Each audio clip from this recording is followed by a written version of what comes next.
In this video, I'm going to be replacing the rear brake discs and pads on this 2015 Toyota Corolla.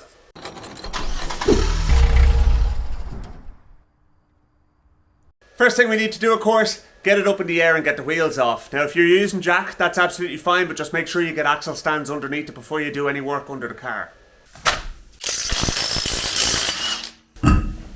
As you can see, the discs are in a sorry state on this car. They are absolutely wiped because the pad was left to go down to the metal, and that is the reason why you need to change them in a timely manner, because that could have been prevented. First thing we're going to do is we're going to undo the bolts holding the sliding pins in place, which will allow us to take the caliper off. Now there are flats on the slider which allow you to put a 19mm spanner on. If you use an impact gun you may not need to use them, but we'll hold them anyway. There we go, that's one of them out. It's got on the floor, it'll be alright. It's not going to fall any further.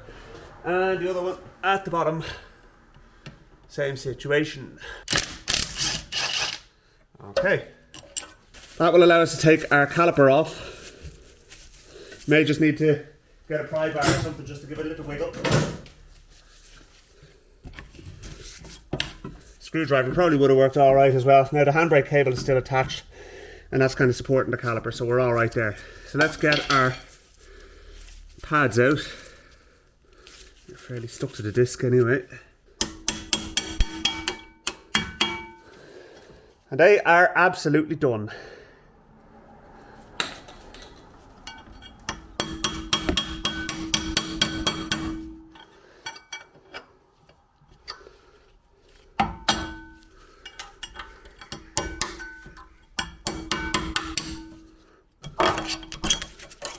And there we are.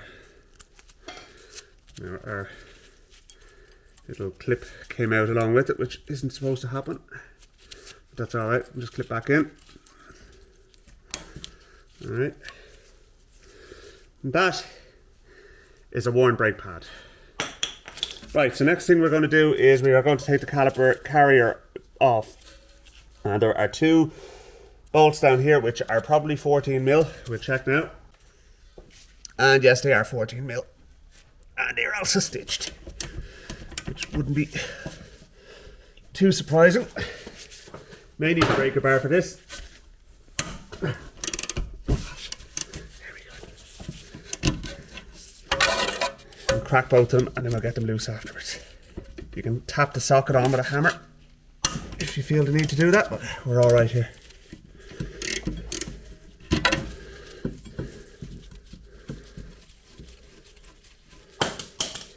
And this gets our carrier out of the way. So, that's what we wanted. In order to remove the disc, we have holes here where we can actually thread a bolt into. So it's an M8 bolt. I'm going to thread that in there. I'm going to get our impact gun on that and give it a rattle. If you don't have an impact gun, you're obviously using a ratchet. But what I would suggest is if you're doing a lot of work on cars, just go and buy one. There we go. Now, I have to go down to the motor factors because they gave me the wrong bloody discs. Great. Okay, got the right parts. It's annoying, but it happens. So that's why you have to check these things.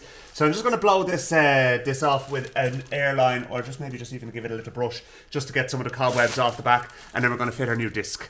Before we fit the disc, I am going to wind back the caliper, the piston. So what we're going to do is, I'm going to just peel back the rubber on the piston, just to spray a little bit of oil in there, just a tiny little bit, just to stop the seal from picking up while I am turning it. So what we need is a little pick, and make sure you don't puncture the seal. I'm going to get in underneath it, just enough to get the straw for a can of WD-40 or the likes, just as I said, the tiniest bit, and it'll stop the rubber from picking up. There we go. That's all we need. And that means now we can get our brake caliper wind back tool here with our fitting and pop that on there. And basically you're going to need the caliper wind back tool for this job. So if you don't have one, your motor factor should sell one. Okay, so what we need to do to wind back the caliper is, without using the actual plate that goes with the wind back tool, we're literally just going to put this in here on an, I'm using the impact gun, but you can use it by hand if you need to. We're just gonna,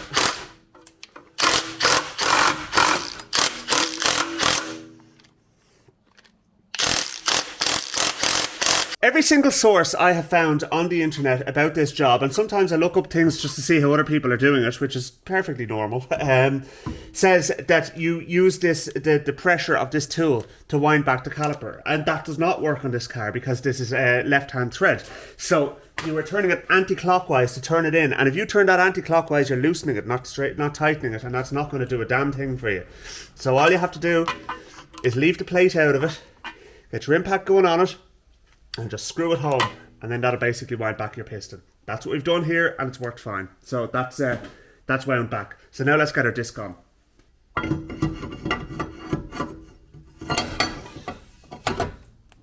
Really doesn't matter a whole lot what way it goes on, but that's it. It's not there's nothing actually retaining the disc,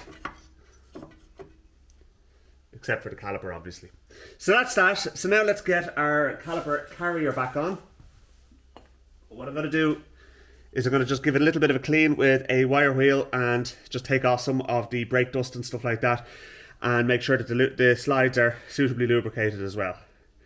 They feel alright, but we'll just check them and pull them out and make sure. So now what I have done is I have cleaned up the sliding parts of the caliper carrier, and what we're going to do is we're just going to have a quick look at pull the rubber back there a little bit, pull out the slide and make sure the grease is all there and is in good order, and to be honest with you, it's absolutely fine.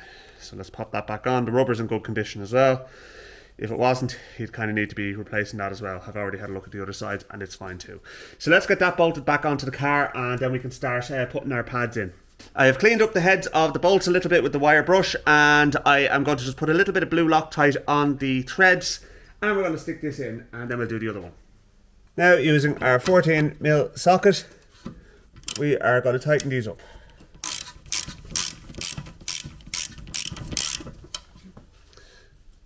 Fully tight. Click.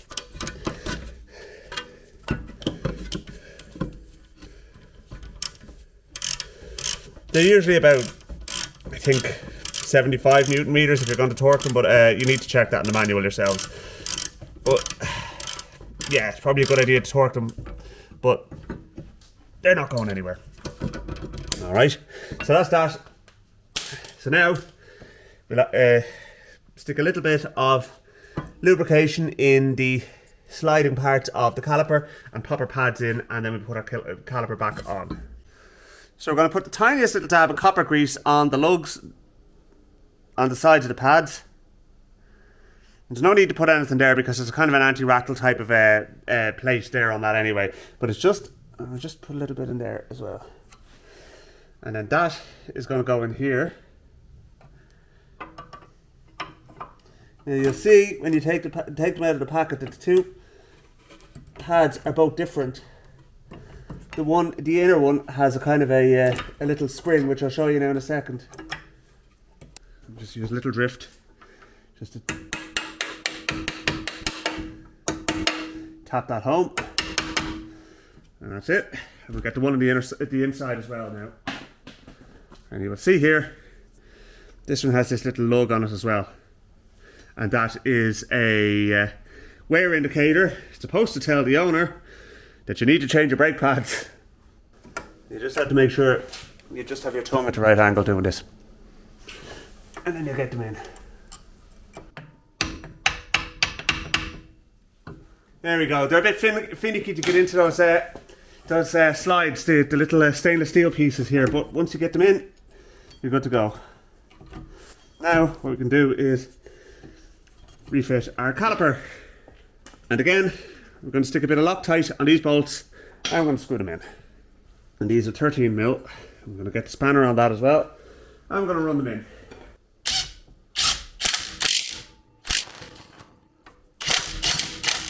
And because I'm not 100% trusting the power tools, we're just going to check and make sure that they're all done up with the ratchet.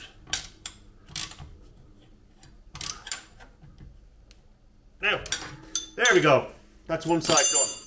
Now we're going to give the disc a good clean with our favourite flavour of brake cleaner, and we're going to put the wheel back on.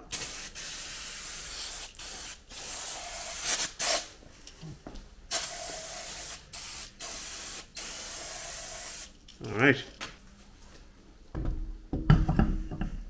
Of course, a lot easier for you guys. You're not stepping around the camera the whole time. Alright. Incidentally, on the left-hand side of the car, it is not a left-hand thread for this, it is a right-hand thread, so you can actually use the wind-back tool the way it's meant to be used, which makes it an awful lot easier to wind back the piston, so I was able to do it very easily here. But it was definitely a battle on the other side, I'll be honest. And that is the job complete. The car now has new rear brake discs and pads fitted. And turning freely like that now as well. The other side is turning freely as well. Well, more or less. So the only thing I would suggest is when you take it out for its first drive, just be mindful of the fact that the brake performance might be slightly reduced for a little while until the pads bed into the discs. So you just want to give it a little bit of time just to kind of for everything to sort of settle out and that as well. So yeah, I hope you got a bit from this video. Please hit the subscribe button before you go. I really do appreciate it. It helps the channel a lot. And I will see you in a future video. Thank you very much for watching.